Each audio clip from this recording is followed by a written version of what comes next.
എല്ലാവർക്കും നമസ്കാരം. നമ്മുടെ ജീവിതത്തിൽ പലപ്പോഴും നമ്മൾ ചെയ്യുന്ന കാര്യങ്ങൾ അത് എന്തുമാത്രം പ്രാധാന്യമുള്ളതാണ്, ശരിക്കും നമുക്ക് അതിശയം ഉണ്ടാക്കുന്ന കാര്യങ്ങളാണെന്ന് നമ്മൾ അറിയാതെ പോകാറുണ്ട്. കുറേ വർഷങ്ങൾക്ക് ശേഷമാണ് ചിലപ്പോൾ അത് നമ്മൾ മനസ്സിലാക്കാറ്.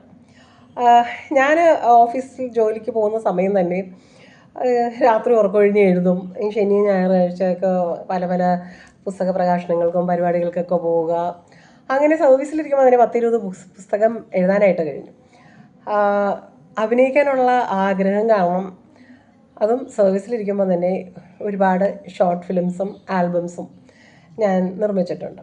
ആൽബംസ് എന്ന് പറഞ്ഞു കഴിഞ്ഞാൽ ഞാൻ തന്നെ എഴുതിയ പാട്ടുകൾ ആൽബമാക്കി സംവിധാനം ചെയ്യുന്നതാണ്. ഷോർട്ട് ഫിലിംസും അങ്ങനെ തന്നെ. പക്ഷേ ഏറ്റവും അതിശയം എന്ന് പറഞ്ഞു കഴിഞ്ഞാൽ എൻ്റെ ആദ്യത്തെ ആൽബം, അതൊരു 10-15 വർഷം മുൻപ് ഞാൻ നിർമ്മിച്ച ഒരു ആൽബം, ഈ സുസീനസിന്, ആ ആൽബം ഞാൻ എഴുതിയ ഒരു പ്രസിദ്ധീകരിച്ച ഒരു ബുക്ക് ബബിൾസ് ഓഫ് റിയാലിറ്റി. ഈ ബുക്കിൽ പകുതി കവിതകളും പകുതി കഥകളുമാണ്. അപ്പോൾ 2 സൈഡ് ഇങ്ങനെ തുറക്കാവുന്ന ഒരു ബുക്കാണ്. അതിൽ ഒരു കവിതയാണ് ഈ സുസൈൻ സിന്നർ എന്നുള്ളൊരു കവിത ആണ് ഞാൻ എൻ്റെ ഫസ്റ്റ് ആൽബമായിട്ട് അത് സ്ക്രിപ്റ്റാക്കി അതിൽ അഭിനയിച്ചു. ഞാൻ തന്നെ പാട്ട് പാടി അത് റിലീസ് ചെയ്തത്. അതിനുശേഷം പിന്നെ കുറച്ച് നാൾ അത് പ്രശ്നങ്ങളൊക്കെ ആയിക്കൊള്ളുക, പിന്നെ ഒന്നും ചെയ്തിട്ടില്ലായിരുന്നു. ഒരു ഗ്യാപ്പിന് ശേഷമാണ് പിന്നെ പ്രളയത്തിൻ്റെ സമയത്ത് ഒരു പാട്ട് എഴുതി, പിന്നെ കോവിഡ് സമയത്ത് പിന്നെ ക്രിസ്മസ് സോങ്, അങ്ങനെയൊക്കെ ഒരു 4-5 ആൽബം ആയിരുന്നു. പക്ഷേ എൻ്റെ ആദ്യത്തെ ഷോർട്ട് ഫിലിം കോവിഡ് സമയത്ത് ഞാൻ റിലീസ് ചെയ്തതായിരുന്നു, പറയുവാനാകാതെ. അതും എൻ്റെ ഈ ബബിൾസ് ഓഫ് റിയാലിറ്റിയിലെ ആദ്യത്തെ ഷോർട്ട് സ്റ്റോറിയാണ് പ്രഷ്യസ് പ്ലം ട്രീ.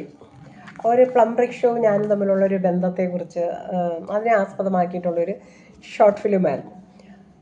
അതിൽ യഥാർത്ഥത്തിൽ കുറേ കഥാപാത്രങ്ങളുടെ വോയിസ് കൊടുത്തിട്ടുണ്ടെങ്കിലും ആക്ട് ചെയ്യുന്നത് ഞാൻ മാത്രമായിരുന്നു. അതുകൊണ്ട് തന്നെ എനിക്ക് സത്യജിത് റേ ഫിലിം സൊസൈറ്റി പുരസ്കാരം അതിന് ലഭിച്ചു. ഫസ്റ്റ് ഷോർട്ട് ഫിലിമിന് തന്നെ അതിന് വലിയൊരു പുരസ്കാരം ലഭിച്ചപ്പോൾ എനിക്ക് ഭയങ്കര ഒരു എൻകറേജ്മെൻ്റ് ആയിരുന്നു. അങ്ങനെ ആൽബവും ഷോർട്ട് ഫിലിമും ഒക്കെ ഇങ്ങനെ നിന്നപ്പോഴാണ് അടുത്തത് ഞാൻ കോമഡി ഒരു 3-4 ഷോർട്ട് ഫിലിംസ് നിർമ്മിച്ചിട്ടുണ്ട്. അതിലൊരെണ്ണം ചുരുളപ്പം എന്ന കഥ ആക്ച്വലി ഞാൻ മായാത്ത മാരിവിൽ ബുക്കിൽ എഴുതിയിട്ടുള്ള വിഷം എന്ന ഈ ഒരു ചെറുകഥയാണ് ചുരുളപ്പം എന്നൊരു കോമഡി ഷോർട്ട് ഫിലിമായിട്ട് പരിണമിക്കപ്പെട്ടത്. അതും ജനങ്ങൾക്ക് ഒരുപാട് ഇഷ്ടമായി. ഏറ്റവും വലിയ സംഭവം എന്ന് പറഞ്ഞു കഴിഞ്ഞാൽ അതായത് റിട്ടയർ ആയതിനു ശേഷം ഈ വർഷം തന്നെ തുടക്കത്തിൽ ഞാൻ ലോകം എങ്ങനെയാണ് എന്നൊരു ഷോർട്ട് ഫിലിം നിർമ്മിച്ചു. 59 ആൾക്കാരോളം അഭിനയിച്ച ആ ഷോർട്ട് ഫിലിം, അത് എൻ്റെ മഞ്ചാടി മണികൾ എന്ന ഈ ബുക്കിലെ ആദ്യത്തെ ചെറുകഥയാണ്, അഞ്ജലി. ഈ കഥയാണ് ഞാനത് തിരക്കഥയാക്കി ഒരുപാട് കൂട്ടുകാർക്ക് അവസരം നൽകി ലോകം എങ്ങനെയാണെന്നുള്ളൊരു ഷോർട്ട് ഫിലിമായിട്ട് റിലീസ് ചെയ്തു. കഴിഞ്ഞില്ല, ഇനിയാണ് വലിയ സംഭവം.